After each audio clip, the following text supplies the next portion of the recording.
मिथिला विश्वविद्यालय आए दिन सुर्खियों में रहने वाला यह विश्वविद्यालय है। छात्रों के साथ आए दिन कोई न कोई समस्याएं इस विश्वविद्यालय के द्वारा होता रहता है। छात्र तो परेशान रहते ही हैं, वहीं छात्र संगठनों द्वारा आंदोलन भी किया जाता है।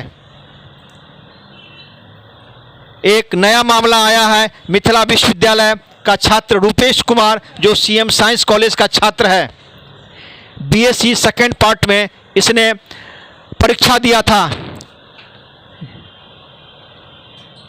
लेकिन उसे जो अंक मिलना चाहिए वो अंक नहीं मिला। पुनः इसने थर्ड पार्ट में भी परीक्षा दिया। उसे जो आशंका थी वही पुनः आशंका हुई। थर्ड पार्ट में भी इसे सही नंबर नहीं मिला। इसको लेकर यह छात्र काफी परेशान है। इसने आरटीआई का सहारा लिया तो सारा मामला सामने आया। शिक्षक ने एक प्रश्न का अंक देना ही छोड़ दिया। कई संगठन द्वारा इसके समर्थन में आंदोलन हुआ।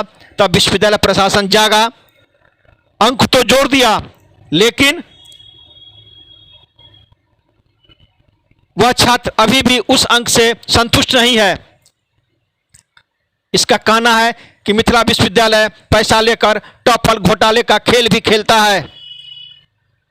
इसने मीडिया को बताया कि हम इस समस्या को लेकर अदालत भी जाएंगे। वहीं दूसरी तरफ परीक्षा नियंत्रक ने कहा कि कहीं न कहीं विश्वविद्यालय से थोड़ी सी चूक हुई है,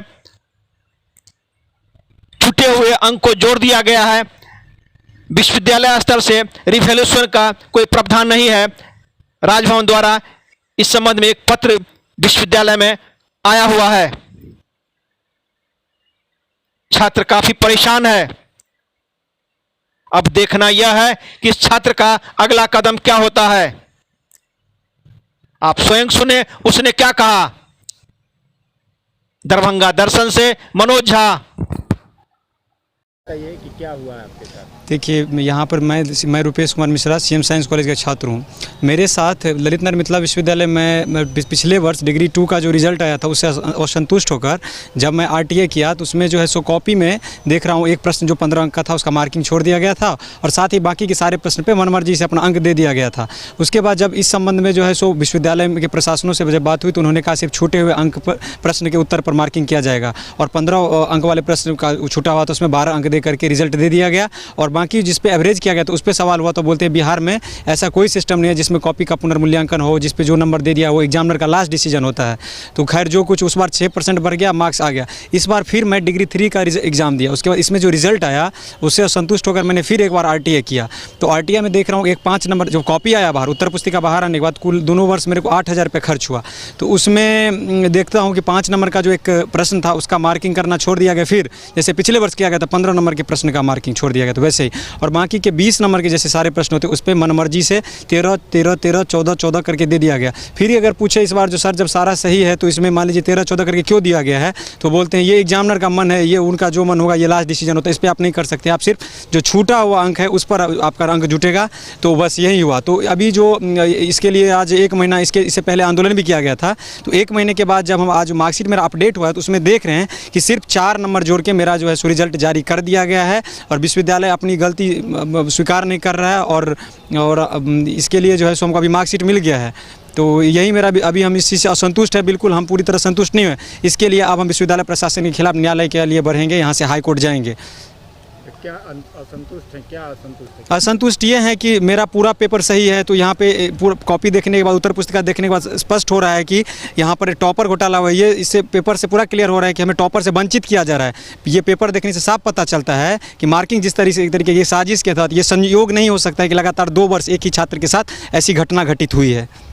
क्या लग रहा है टॉपर किसी और को बनाने के लिए क्या? जी, ये एक बहुत बड़ी साजिश है। ये साजिश के तहत किसी और को टॉप किया जा रहा है, जबकि अगर सही मायने में देखा जाए तो टॉप हम कर रहे हैं। ये जांच कमेटी भी जानती है और विश्वविद्यालय प्रशासन भी जानते हैं, लेकिन हमको वो टॉप नहीं कर रहे हैं, हमको वो पीछे धकेल रहे हैं। इसके लिए पूरी तरह से पूरे छात्र के साथ यहाँ पे खिलवाड़ कर जाए और फर्जी तरीके से दूसरे को टॉप किया जाता है यहाँ पे पैसा लेके पैरवी करके। अब 5 नंबर में 4 नंबर तो दिया गया है। उसमें 5 नंबर का है जो एक पार्ट जिसमें 4 नंबर दिया गया है। लेकिन एक ही स्टूडेंट के साथ बार बार होना आपको नहीं लगता सर ये संयोग नहीं है, ये प्रयोग है? नहीं, हमें तो ऐसा नहीं लगता है जो प्रयोग है कोई, इसलिए कि दोनों जगह हुई है। लेप्सेस कहाँ, किसकी गलती है? उसको कोई कार्रवाई हुई है उसके ऊपर, या फिर यूँ ही छात्र भुगतते रहेंगे इधर उधर? नहीं, उसको तो उस एग्जामिनर को चिन्हित किया जाए, उससे अब माने हम अपने यहाँ से उसको डिवाइड कर देंगे। एक आखिरी सवाल कि छात्र संतुष्ट नहीं लेकिन अब तो जो अनमार्क है उस पर मार्क ही केवल दिया जा सकता है, इससे ज़्यादा तो नहीं कुछ कर सकते हैं। जो है रीइवैल्यूएशन का है नहीं। गड़बड़ी जिस स्तर से हुई उस पर क्या हुई सर, ये फोकस है कि आखिर गड़बड़ी कहाँ हुई या क्यों हुई? इतना वाइटल वो भी एक ही रिजल्ट होगा, उस पर क्या हुआ, ये सवाल ये है। इस पर तो अभी कुछ हुई नहीं है। इस पर आगे हम लोग यही करेंगे जो उस टीचर को हम अपने एग्जामिनर नहीं बनाएंगे। सर एक सवाल है कि विश्वविद्यालय छात्रों के लिए है, जितने सारे पदाधिकारी हैं छात्रों के लिए है, और छात्र ही हरास हो रहा है, तो फिर ये सिस्टम कोशिश करेंगे और कोशिश करेंगे कि क्या कदम करेंगे? कोशिश करेंगे जो हम इस तरह से छात्रों की परेशानी नहीं हो, ताकि छात्रों को विश्वविद्यालय तक नहीं आना पड़े इस सब के लिए। छात्र ने कहा सर कि वो संतुष्ट नहीं, अब इस पूरे मामले को लेते हाई कोर्ट हो जाएगा क्योंकि वो मेंटली परेशान हुआ है, उसके पैसे भी खर्च हुआ, लेकिन अब भी संतुष्ट नहीं, क्या करेंगे? कोर्ट जाने की वो बात कराने के लिए विश्वविद्यालय न्याय नहीं दिया।